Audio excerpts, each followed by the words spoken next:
In the 1990s, the average domestic house cat in the United States ate more beef than the average human being living in Central America. Yeah, it's a statistic that absolutely stops you in your tracks. I couldn't get past it when I started looking at our research for today. I mean, think about that. A domestic pet in an American suburb consuming more protein, more resources than an entire demographic of people living just, a few thousand miles south. Right. It really puts the economic disparity into this jarring perspective. Exactly. And, we usually think of demographics and population shifts as these slow, predictable curves. You look at a census, you see birth rates tick up, maybe some gradual migration over decades, and it all makes a sort of neat mathematical sense. Actually, yes. But then you look at the Central American population in the U.S., and that curve is completely broken. It just defies normal demographic trends. It's shattered. Yeah. Really. I mean, it's a demographic earthquake. Right. Picture the U.S. Census in 1970.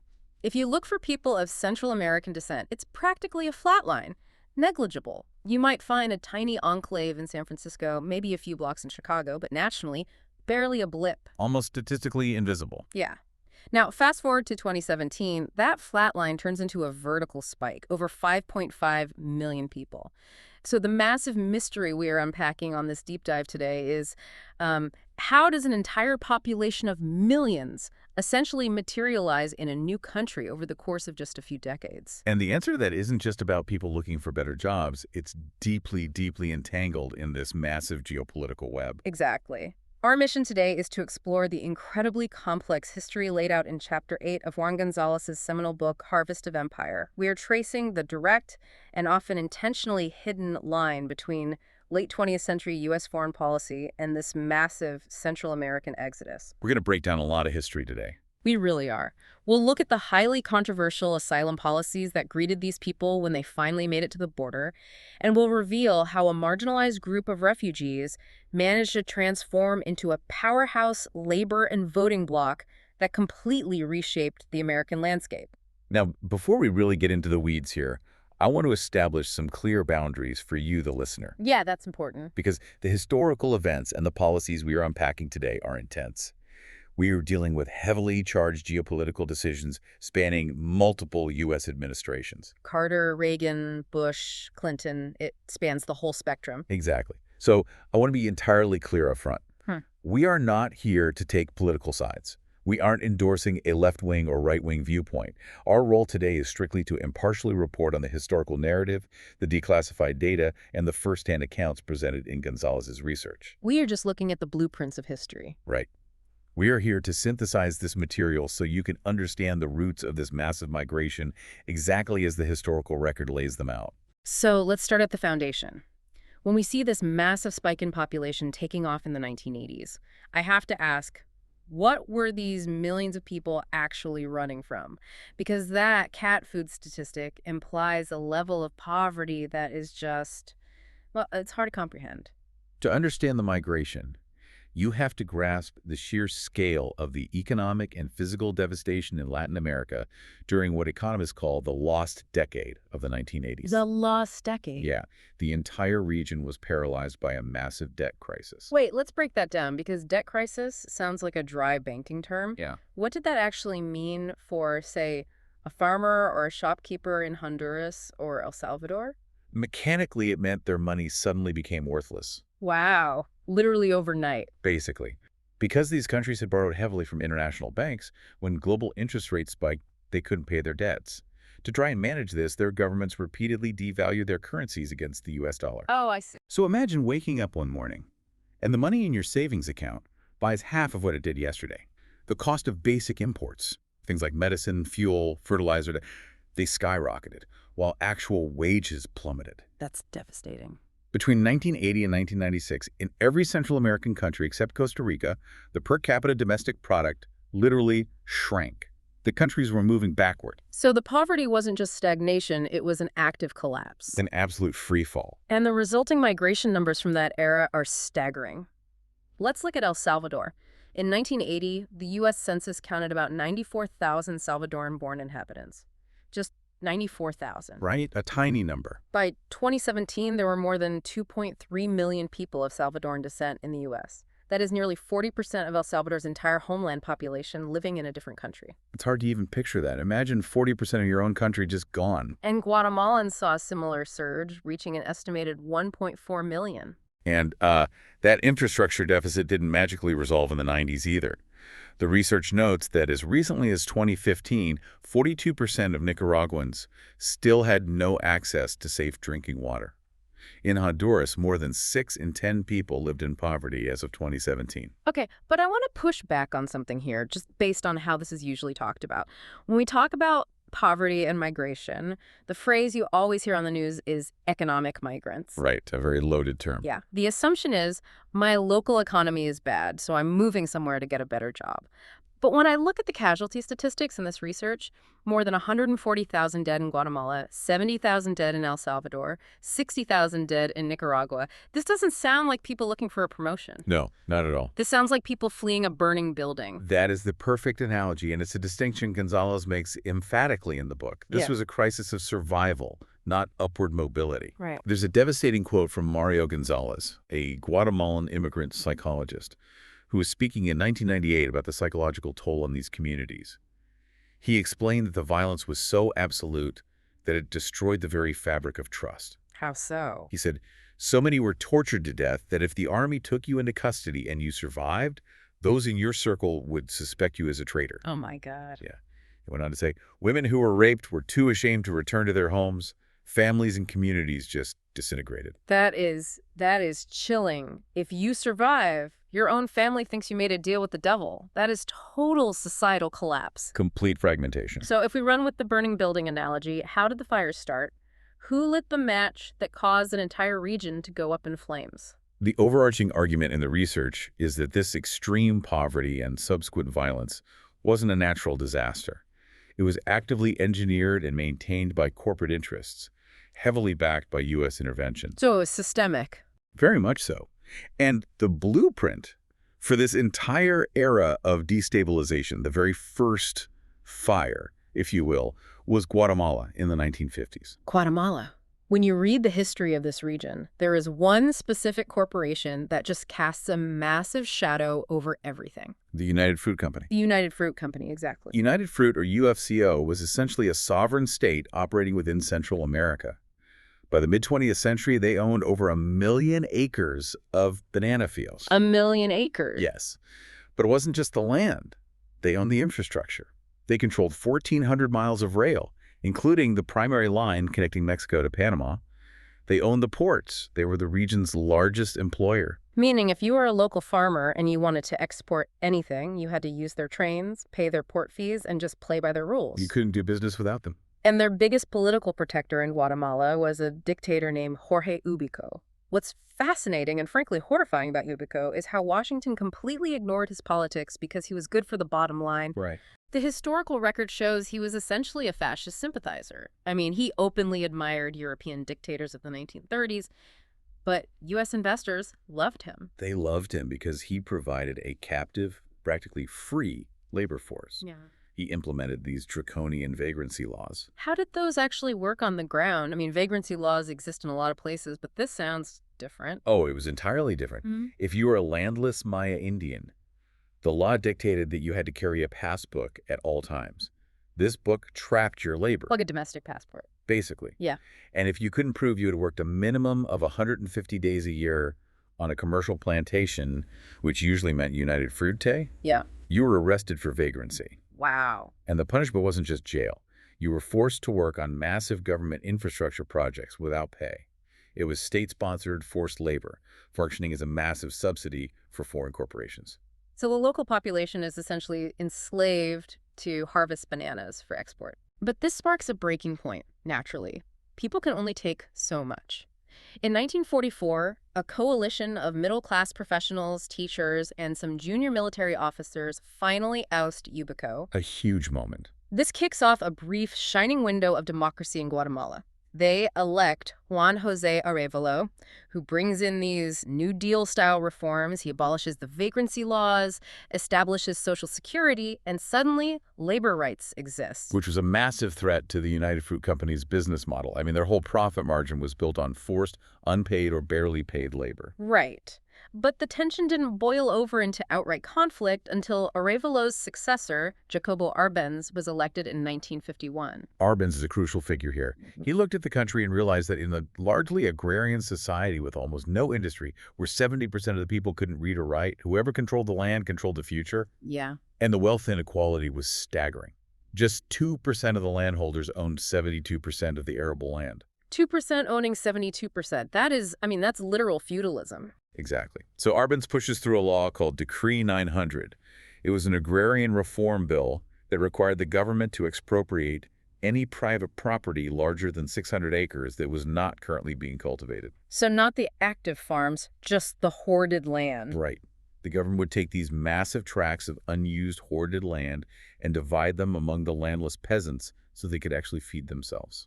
Now here is where the story takes a turn that honestly sounds like a movie script. Because the government didn't just steal the land, right? The law required them to compensate the landowners. But how did Arbenz decide what that land was worth? This is a brilliant, albeit politically fatal, piece of bureaucratic jujitsu. I love that term, bureaucratic jujitsu. It really was. The Guatemalan government offered to compensate United Fruit based on the land's assessed tax value. For years, United Fruit's own accountants had been artificially deflating the value of their vast estates on their tax returns to avoid paying taxes to the Guatemalan government. Wait, so Arbenz basically said, we're going to buy this huge chunk of your unused land, and we're going to pay you the exact amount you swore to the taxman it was worth. Exactly. Which was pennies on the dollar. Yep. The government seized the land and offered United Fruit a check for $1.2 million. United Fruit, realizing their own tax evasion was being used against them, screamed foul. They, along with the U.S. State Department, countered with the demand for $16 million. Which is quite the markup. Right. Arbenz refused to pay the inflated price. And that refusal brings two massive figures into the narrative, the Dulles brothers. John Foster Dulles, who was the U.S. Secretary of State, and Allen Dulles, who was the director of the CIA. Yep. And when you look at their resumes prior to holding these massive government positions, the conflict of interest is so blatant it's almost comical. It's a textbook conflict of interest. Yeah. Both Dulles brothers were former partners at Sullivan and Cromwell, which happened to be the main Washington law firm representing the United Fruit Company.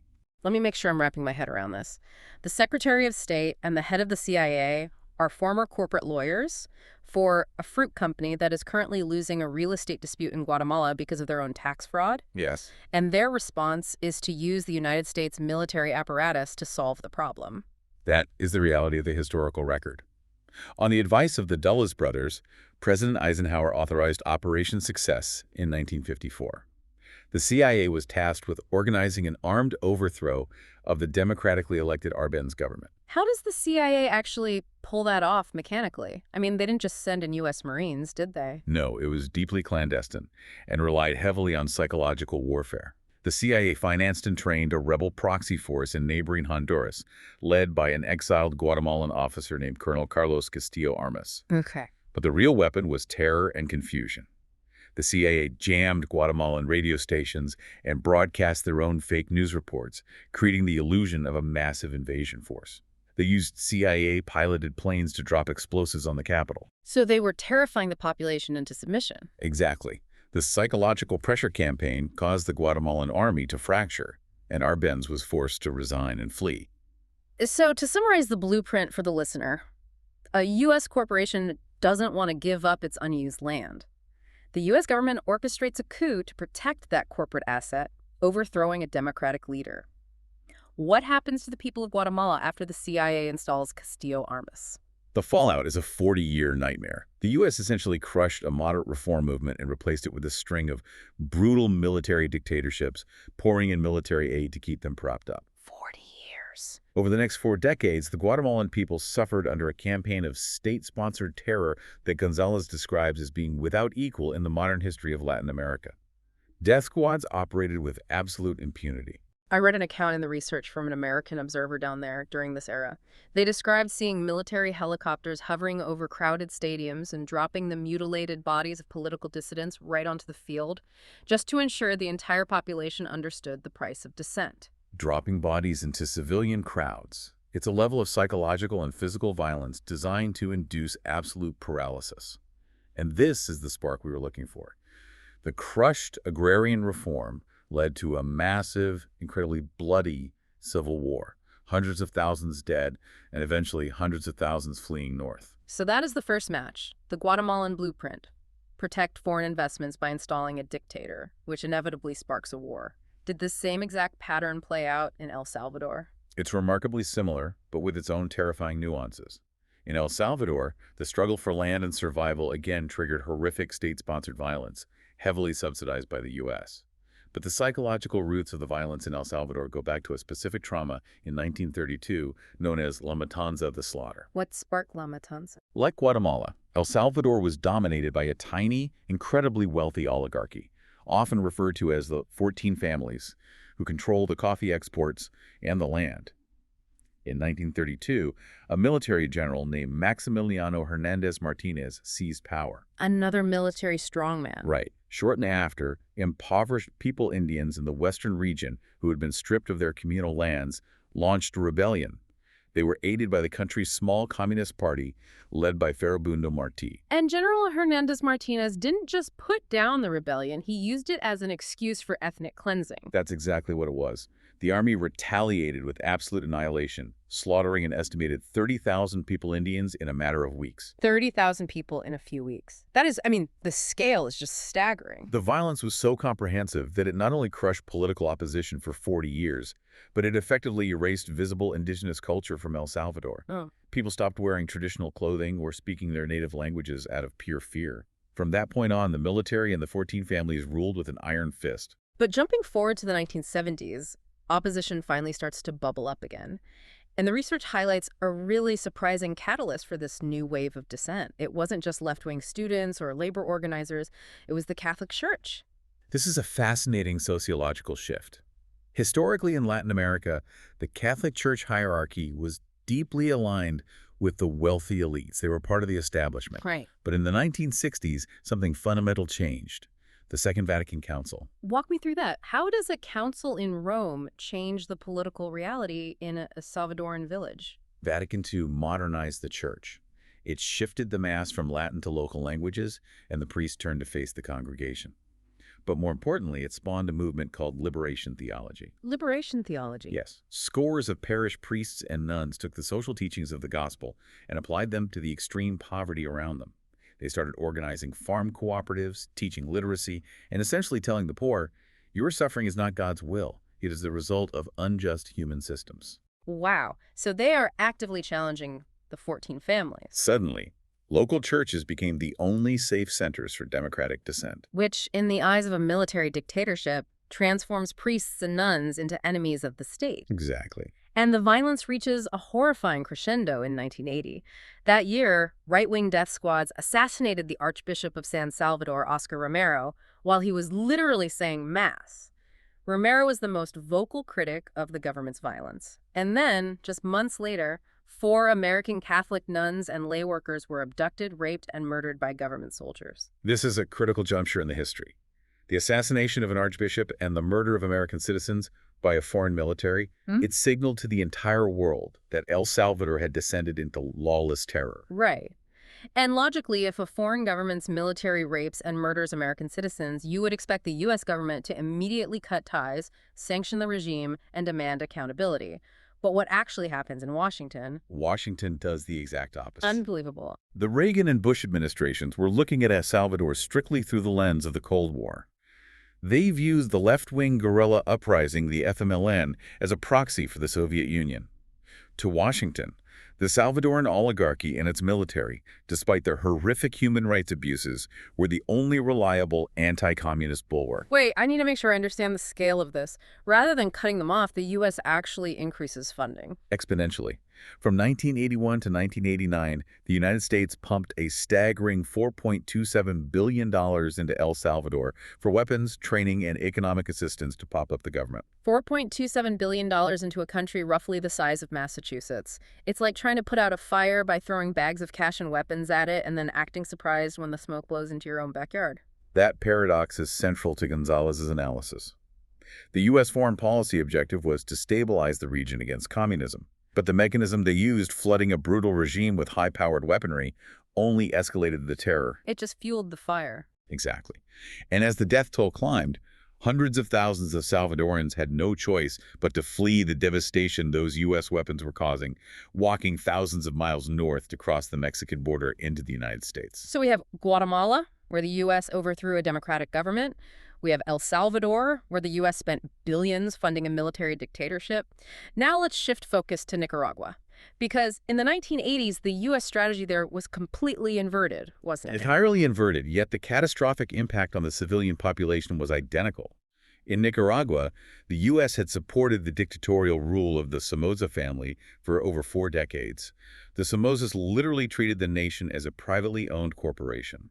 The turning point for the Somoza regime is wild because it wasn't a political scandal or a gradual uprising. It was an earthquake, the 1972 Managua earthquake. It was a massive natural disaster.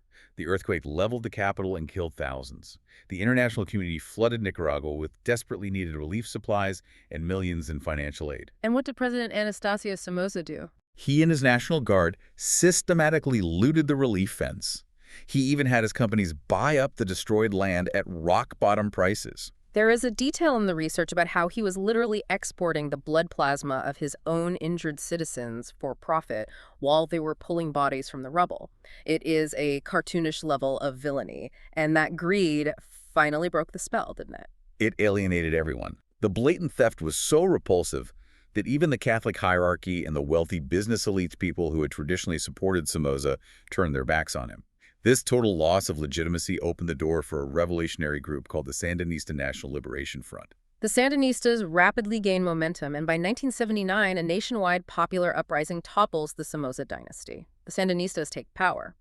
Now, initially, President Jimmy Carter tried to negotiate and work with them, but then Ronald Reagan wins the White House, and the policy completely flips. Reagan viewed the Sandinistas as a Soviet beachhead in the Americas. So he authorized the CIA to launch a covert war to destroy the Sandinista government. The CIA began training, arming, and financing a proxy rebel force known as the Contras. Let's unpack the Contras. Who were they?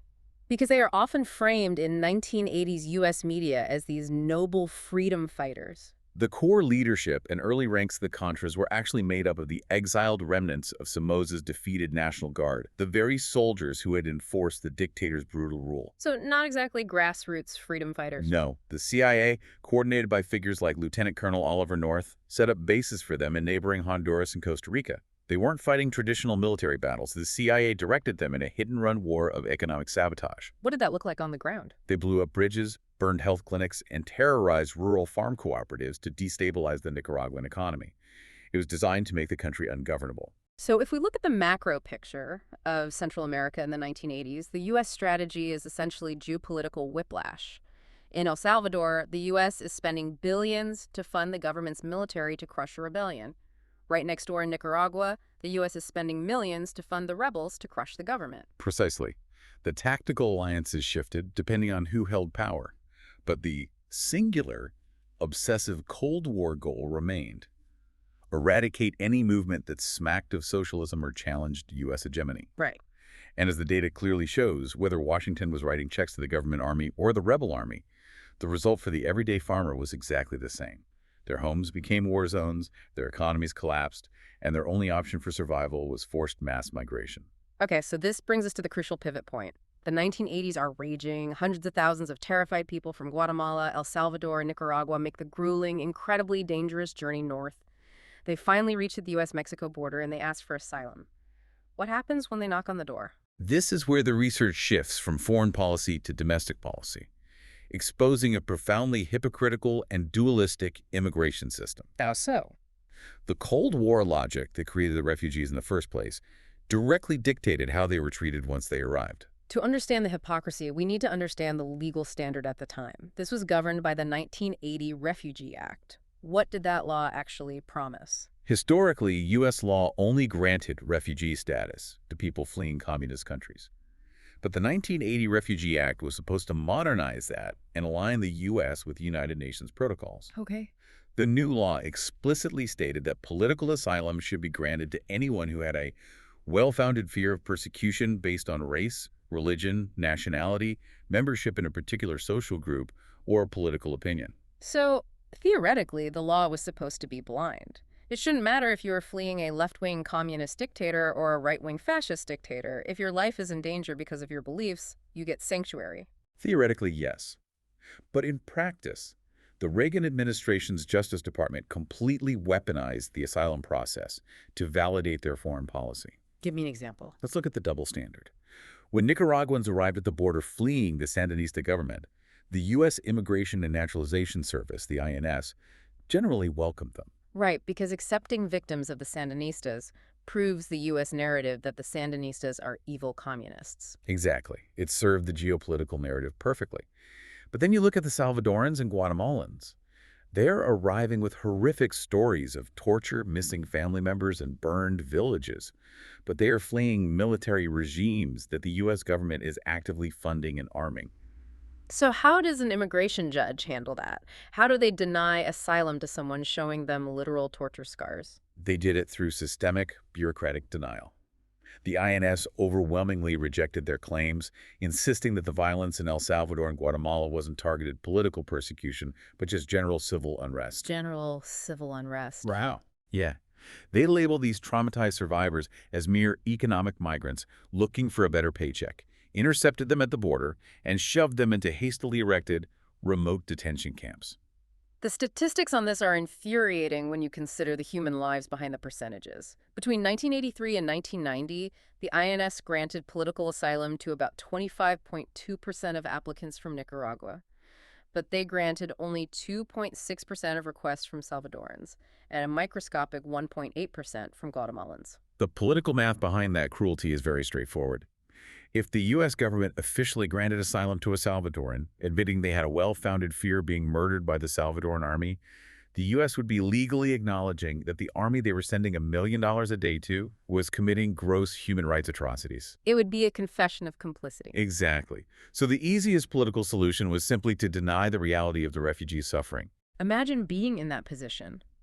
You've watched your community disintegrate. You've navigated cartels, deserts, and borders. You finally make it to the supposed beacon of democracy. You sit before a judge, and they essentially tell you, sorry, the people trying to kill you are on our payroll, so you don't count as a refugee. You just came here to mow lawns. It is bureaucratic gaslighting on an industrial scale. Bureaucratic gaslighting captures the psychological torture perfectly. And the result was that hundreds of thousands of Central Americans were pushed into a precarious shadow existence. Because they couldn't get papers. Right, because they were denied legal status, they became the hidden backbone of a vast underground economy. They worked as day laborers, cooks, nannies, and cleaners, servicing middle-class America, all while living in absolute constant terror that a routine traffic stop could result in their deportation back to an active war zone.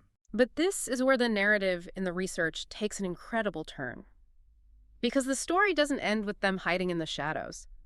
The refugees, alongside ordinary American citizens, decided to fight back against the federal government. This is the birth of the sanctuary movement. The sanctuary movement is one of the most remarkable and often overlooked instances of grassroots civil disobedience in modern American history. Citizens looked at a federal government that was actively violating its own 1980 Refugee Act to send people to their deaths, and they decided to build a modern-day underground railroad.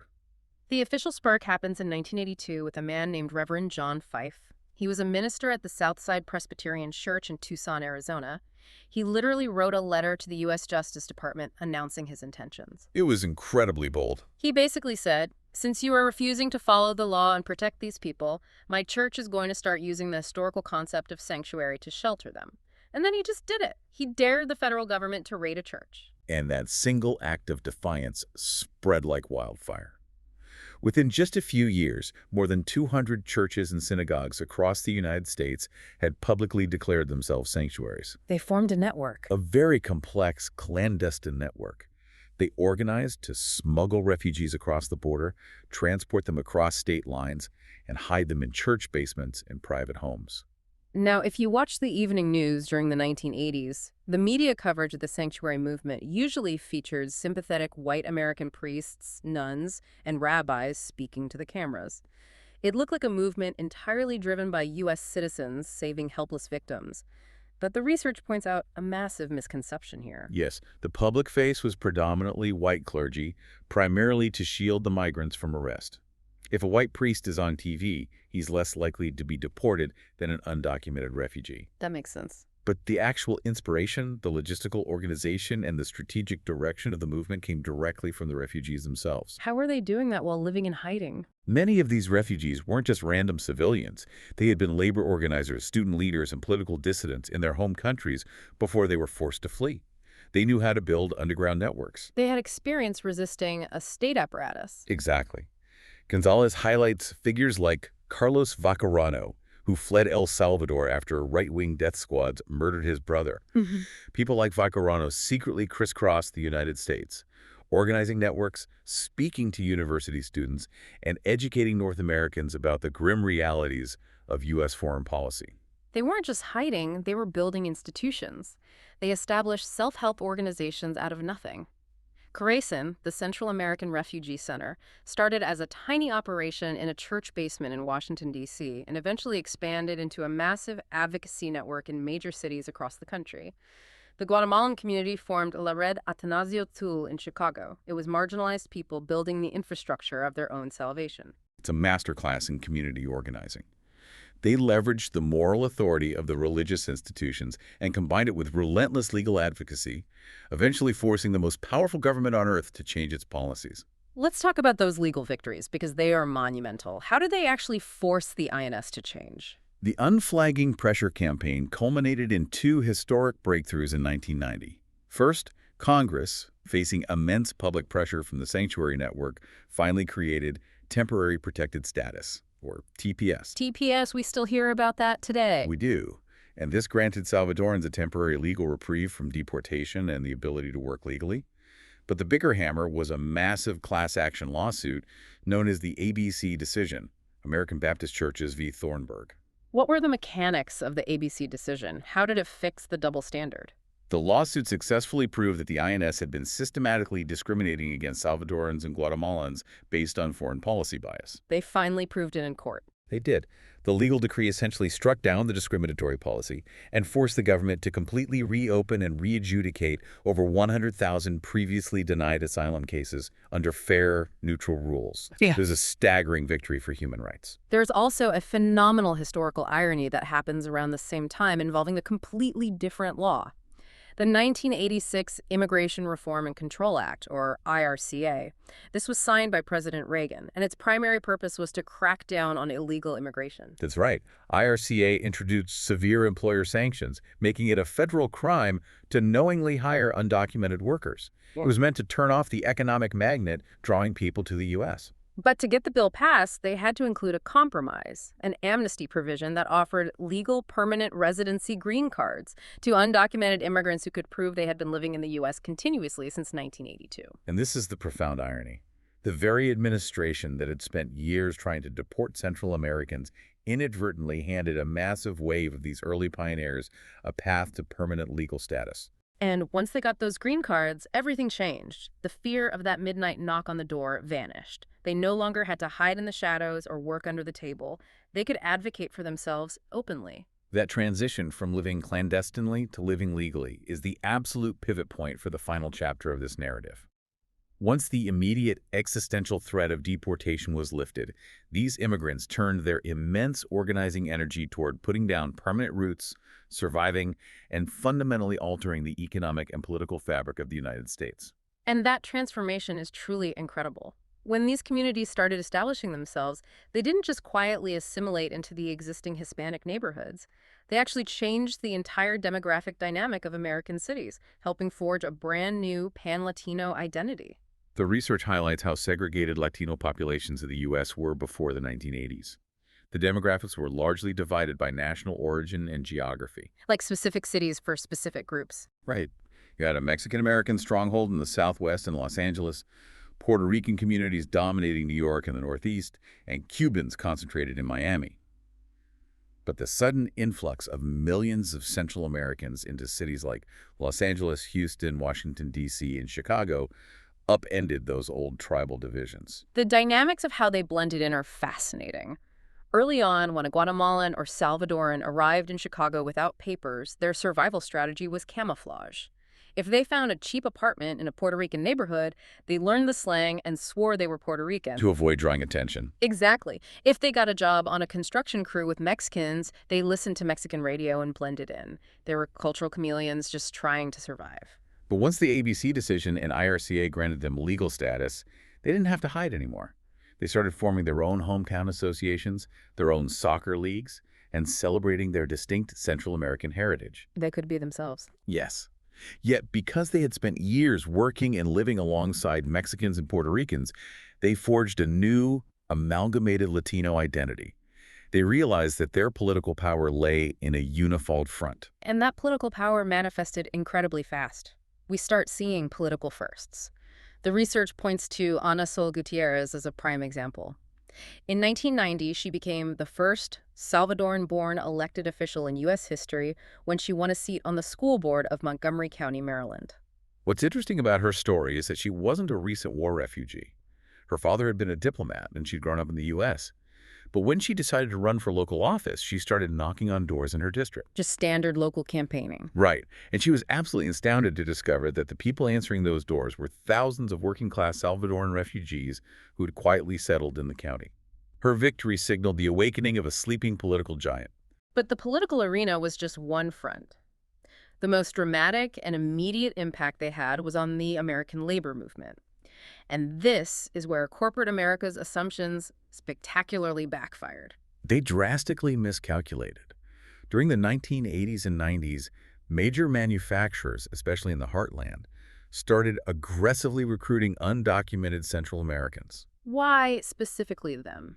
The corporate logic was deeply cynical. They assumed they were getting a docile workforce.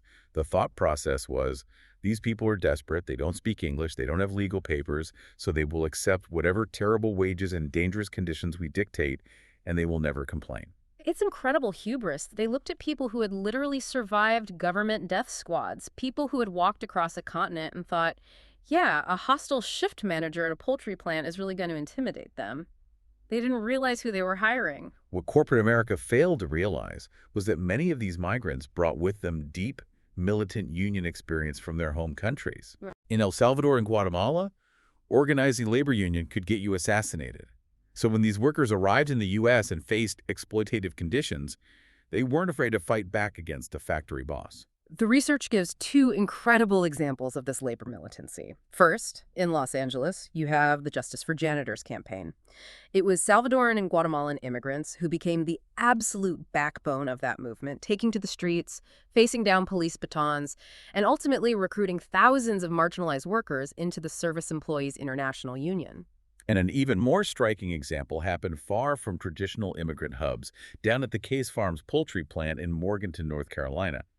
In the early 1990s, the company was facing high turnover, so executives actually traveled down to South Florida specifically to recruit Guatemalan migrants to work the processing lines. By 1995, roughly 85% of the plant's 450 workers were Guatemalan. And when those workers arrived in rural North Carolina, they found the reality was far worse than the promises. They were given lower pay rates, no bathroom breaks, and horrific, dangerous working conditions on the slaughter lines. Did they stay docile? Absolutely not. They immediately attempted to bring in the Laborers International Union to organize the plant. The company fought back fiercely, assuming they could break the workers. But these Guatemalan workers mounted massive, repeated strikes throughout 1996 and 1997. And they didn't just picket the local plant, they understood supply chain leverage. They traveled and picketed company plants in other states. They even went all the way to New York City and demonstrated right outside the Wall Street offices of the firm's biggest financial lender. It was a sophisticated, relentless pressure campaign. The AFL-CIO leadership in Washington eventually pointed to the Case Farms battle as the ultimate symbol of the new labor movement. The corporate bosses wanted cheap, invisible labor, and instead they imported a fiercely organized workforce that refused to back down. And that workforce didn't just change the labor dynamics, they completely rewrote the demographics of the American heartland. Small towns in the South and the Midwest that had historically been either strictly black or white suddenly found themselves with booming, permanent Latino populations. The numbers bear that out dramatically. The data shows that by 2017, Latinos made up an estimated 50% of the residents in Dalton, Georgia, 62% in Lexington, Nebraska, and 61% in Dodge City, Kansas. It was a profound geographic dispersion of a population that hadn't even existed in those states a few decades prior. It is a total transformation of the American fabric. But before we wrap up this deep dive, there is one final lingering piece of the historical puzzle that Gonzalez details. It's a moment of delayed vindication that finally arrived in 1999, long after the civil wars in Central America had officially ended. Yes, the 1999 Truth Commission in Guatemala. As part of the United Nations supervised peace accords that formally ended the 36-year civil war, an independent international commission was established to figure out exactly what had happened. They spent 18 months painstakingly reviewing declassified Guatemalan military records and thousands of U.S. government documents. And what were the official findings of the commission? The report was utterly damning. The commission officially accused the Guatemalan military of committing acts of genocide and the massive extermination of defenseless Mayan communities. They estimated that over 200,000 Guatemalans died during the conflict, and they found the government and its death squads responsible for over 90% of all the atrocities they investigated. But the report didn't stop at the borders of Guatemala, did it? They pointed the finger back at the architects. They did. Crucially, the UN Commission explicitly reported that the United States government, and particularly the CIA, had lent direct and indirect support to many of those illegal genocidal state operations over the decades. The evidence was so undeniable that it prompted President Bill Clinton to issue a formal public apology to the Guatemalan people for the U.S. government's past support of repressive military regimes in the region. An apology from a sitting U.S. president is historically significant. But let's be honest, it doesn't bring back 200,000 dead, and it certainly doesn't undo the massive continental demographic shift that resulted directly from those policies. It doesn't, but it serves as an official acknowledgement of the thesis of Gonzalez's research. The massive Central American exodus of the 1980s permanently altered both the sending and receiving nations. A population that was targeted, marginalized, and actively unwanted by the U.S. government ultimately arrived, survived the underground, and etched themselves permanently into the complex reality of 21st century American society. Okay, let's step back and look at the massive web we've untangled today. We started with a demographic mystery, a population flatline in 1970 that exploded to over 5.5 million. And we traced the mechanism of that explosion directly back to corporate greed and Cold War paranoia. It's quite the journey. It really is. We saw how the U.S. overthrew a democracy in Guatemala to protect banana profits, and how funding a military oligarchy in El Salvador and a rebel army in Nicaragua sparked horrific civil wars. We broke down the staggering hypocrisy of an asylum system that tried to gaslight the victims of those wars. And the resistance that followed. Yes. The incredible pushback, the grassroots sanctuary movement building an underground railroad, and the refugees themselves stepping out of the shadows to become a fierce, highly organized force in American labor and politics. It is a remarkable testament to human resilience in the face of overwhelming state-sponsored violence. And if there's one final thought I can leave listeners to mull over, it is the invisible hand of history. Oh, absolutely. History is never just locked away in a textbook. It is walking down the street outside your window right now. The next time you look at the incredibly diverse demographic makeup of your local U.S. city, whether you are standing in the suburbs of Washington, D.C., a neighborhood in Houston, or a small poultry farming town in North Carolina, ask yourself a question. What's that? How much of the vibrant local community you are looking at today was inadvertently designed by a CIA boardroom decision made 70 years ago? That is a thought that really makes you look at your own neighborhood in a completely different light. It makes that statistical flatline on the 1970 census feel profoundly heavy. Thank you for joining us on this deep dive into the roots of Central American migration. As always, our mission is to take these massive scattered histories and distill them into a clear, memorable understanding of the world around us. Keep questioning the curve, and we'll catch you on the next one.